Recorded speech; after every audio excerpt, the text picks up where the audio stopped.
Hey, so it's Blacka Di Danca, and I'm here interviewing for Jamaicans.com. So I was asked whether I like dancing or choreographing more.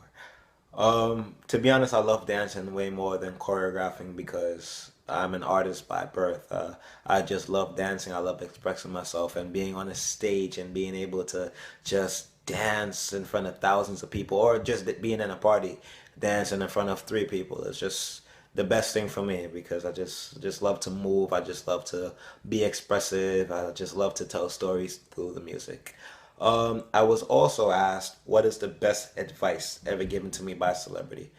The best advice that I've gotten from celebrities that I've worked with was more so unspoken.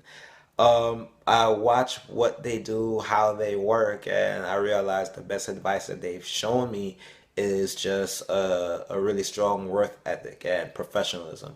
You need to work really hard when you want something. When you want it really bad, then you work really hard. You lose sleep, or you get sleep, but you just spend the time that you're awake planning, and always working on the next project. Okay, so you can see more of this interview on Jamaicans.com, where you'll see a little bit more about me, and let me know how you love the interview. Big up Jamaicans.com all the time.